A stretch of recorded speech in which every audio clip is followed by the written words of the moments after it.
దర్శకధీరుడు రాజమౌళిని ప్రభాస్ అవమానించాడా?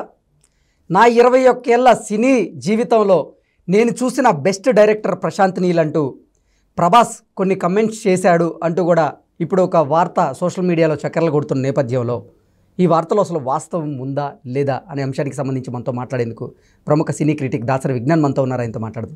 విజ్ఞాన్ గారు హాయ్ అండి. హాయ్ విజ్ఞాన్ గారు, దర్శకధీరుడు రాజమౌళిని ప్రభాస్ అవమానించాడని, తన 21 ఏళ్ల సినీ జీవితంలో తాను చూసినటువంటి బెస్ట్ డైరెక్టర్ ప్రశాంత్ నీల్ అంటూ ప్రభాస్ కొన్ని కమెంట్స్ చేశాడంటూ కూడా ఒక వార్త ఇప్పుడు సోషల్ మీడియాలో చక్కర్లు కొడుతోంది.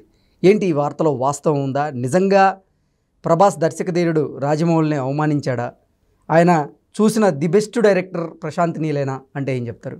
యాక్చువల్లీ సలార్ ప్రమోషన్స్ ఏవి అని అందరూ వెతుకుతుంటే ఎవరు ఏం మాట్లాడట్లేదు కదా అని చెప్పేసి అందరూ సైలెంట్గా ఉంటే ఒక ఆర్టికల్ బయటకు వచ్చింది, ప్రభాస్ ఇలా మాట్లాడారు అని.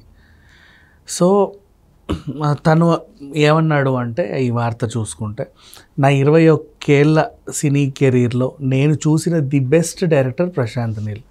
షూటింగ్ యాప్లో కూడా మేము షూట్ గురించి దాని గురించి మాట్లాడుకునే వాళ్ళం. చాలా అతి తక్కువ కాలంలో బెస్ట్ ఫ్రెండ్స్ అయిపోయాము. అండ్ తను ఎప్పుడు ఏ లొకేషన్లో ఉన్నా ఎక్కడున్నా సరే తను ఎప్పుడెప్పుడు ఫోన్ చేసినాడు షూటింగ్కి పిలుస్తాడా అని చెప్పి ఆతృతగా ఎదురు చూసేవాడిని అన్నట్టుగా కొన్ని వార్తలు వస్తున్నాయి. నేను ప్రజెంట్ దాన్ని హిందుస్థాన్ టైమ్స్లో చదివా. అది కొంచెం అథెంటిక్కే. సో అంటే వీడియో నేను ఎక్కడ చూడలేదు, బేసిక్లీ మేబీ ఉండొచ్చేమో, నాకు అంటపడలేదు. ఇన్ కేసు ఒకవేళ ఆయన అన్నీ ఉంటే మాట్లాడుకుందాం. రాజమౌళి గారు ఎట్లాగో ఆయనకు మంచి క్లోజ్ ఫ్రెండే కాబట్టి ఆయన ఏమంత ఫీల్ అవడు. అంటే మనం అనుకుంటున్నాం రాజమౌళిని అవమానించాడా, రాజమౌళి కంటే బెస్ట్ డైరెక్టర్ ప్రశాంత్, మేబీ అయి ఉండొచ్చు రాజమౌళి కంటే బెస్ట్ డైరెక్టర్, వై నాట్, ఎందుకు కాకూడదు? అతని ఆలోచనలో ఇప్పుడు రాజమౌళి అంటే ఫర్ ఎగ్జాంపుల్ తక్కువ కాలం అన్ని సినిమాలు హిట్ కొడితే ఆయన బెస్ట్ డైరెక్టర్. ఇప్పుడు ఫర్ ఎగ్జాంపుల్ అనిల్ రావు ఇప్పుడు ఉన్నారు, తనకు కూడా ఏం ఫ్లాప్స్ లేవు. బెస్ట్ డైరెక్టర్ నేను అసలు అన్ను. Is a very good entertainment director, అంతే, దట్స్ ఆల్. ఎప్పుడైనా ఏముంటాయి, ఇప్పుడు రాజమౌళి అయినా అంతే. చాలా సినిమాలు అంటే ఒక టీవీ సీరియల్ లాగా తీస్తాడు, ఎమోషన్స్ బాగా పండించి ఆయనకు తెలుసు. ఎమోషన్స్ని క్యారీ చేయడం, ఎమోషన్ని పండించడం, ఏదో రకంగా దాన్ని ఎండ్ చేయడం, దట్స్ ఆల్. అంటే ఎక్కువ వసూళ్లు సాధించగలిగే డైరెక్టర్ ఉత్తమ డైరెక్టర్ అయిపోడు. ఉత్తమ డైరెక్టర్ అంటే ఫర్ ఎగ్జాంపుల్ ఇప్పుడు రాజ్ కుమార్ హీరాని ఉన్నాడు, డంకీ డైరెక్టర్. దాన్ని బ్లైండ్గా చెప్పేయచ్చు he is the best director అని చెప్పేసి. అట్లా కొంతమంది ఉంటారు, చాలా రేర్గా, బట్ అందరినీ అట్లా అనలేవు. ఎవరి పర్సెప్షన్లో వాళ్ళకంటూ ఒకరు ది బెస్ట్ డైరెక్టర్స్ అనే వాళ్ళు ఉంటారు. ఆర్జీవీ ఫ్యాన్స్ అందరికీ ఆయన దేవుడు, అవునా? ఆయన సినిమాలన్నీ ఫ్లాప్ మరి. అండ్ ఇండస్ట్రీకి ఎవరైనా వస్తారంటే ఆర్జీవీని సినిమాలు చూసి ఆయనలాగా అవ్వాలనే వస్తారు. మోస్ట్లీ 100 మందిలో 9 మంది అలాగే ఉంటారు. బట్ ఆయన సినిమాలన్నీ ఫ్లాపే కదా. అంటే సంథింగ్ వాళ్ళు ఏదో నేర్చుకుంటారు, అంటే టెక్నికల్గా వాళ్ళు ఏదో చూస్తారు, ఏదో నేర్చుకుంటారు. ఆ వైజ్గా చూసుకుంటే ప్రశాంత్ నీల్ దగ్గర ఏదో ఒక విషయము ప్రభాస్కి నచ్చుండొచ్చు. నచ్చింది కాబట్టి తను అలా పొగిడాడు. నా 20 అంటే ఆ ఎలిమెంట్ని నా 21 సినీ కెరీర్లో నేను ఎప్పుడు చూడలే, ఈయన దగ్గర చూశాను.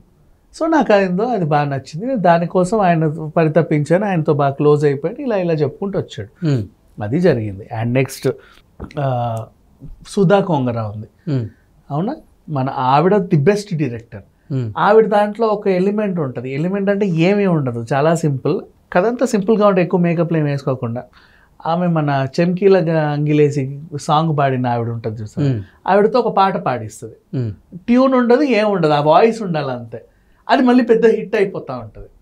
అట్లా రాజమౌళి గారికి సంథింగ్ ఏదో ఆ సినిమాలో క్వాలిటీ ఉంటుంది. ఇప్పుడు ఆయన ఉండాలి ప్రతి సినిమాలో, అట్లా ఒక్కొక్కరి దాంట్లో ఒకటి. ఇప్పుడు మన రాఘవేంద్రరావు గారి దాంట్లో క్వాలిటీ ఉంటుంది, అది కొంతమందికి బాగా ఇష్టం. శృంగార పీర్లందరికీ చాలా ఇష్టం. ఆయన అలా పండ్లు వేస్తా ఇట్లా వేస్తా అంటే ఏ సెంటర్ సినిమాలకు వెళ్ళలేరు, అడల్ట్ సినిమాలకు వెళ్ళలేరు. అలా అని ఇంట్లో దొంగచాటుగా చూడలేరు, దర్జాగా నిలబడి చూడాలి. కానీ వాళ్ళు ఆ సినిమాని అలా ఫీల్ అవ్వాలి, కానీ అది అసభ్యంగా ఉండకూడదు, అందరు అలరించేలాగా ఉండాలి. ఆ టైంలో శృంగారాన్ని పండించినటువంటి మంచి డైరెక్టర్ అని చెప్పుకోవచ్చు. అండ్ నెక్స్ట్ ఇట్లా ఒక్కొక్కరి దాంట్లో ఒక్కొక్క క్వాలిటీస్ ఉంటాయి. సో ప్రభాస్ వర్షన్లో ఇతనిలో ఒక క్వాలిటీ చూశాడు, ఆయనకు అది బాగా నచ్చింది. సో తను ఎక్స్ప్రెస్ చేశాడు. ఇంతవరకు ప్రభాస్ మాట్లాడింది ఇప్పుడు next of the record in case అది మాట్లాడలేదు, వార్త వైరల్ అయింది అనుకుందాం. వీళ్ళు ఎలాగో ప్రమోషన్స్ ఇవ్వట్లా, వీళ్ళు ఎలాగో ప్రెస్ మీట్లు పెట్టట్లా, వీళ్ళు ఏమీ చేయట్లా. సో మిగతా వాళ్ళకి ఎప్పుడెప్పుడు ఏమేమి చెప్తారా రాసుకుందామని ఆతృత ఎదురు చూసేవాళ్ళు, ఇక వాళ్ళు చెప్పర్లే మనమే ఏదో ఒకటి రాసుకుందామని కూడా రాసుకుంటారు. అట్లా కూడా అయి ఉండొచ్చు వార్త. బట్ నేనైతే అది ఎక్కడ చూడలా, మేబీ నాకు అంటబడలేదేమో. అనుంటే కనుక తన పర్సెప్షన్లో హీ ఈజ్ పర్ఫెక్ట్లీ రైట్.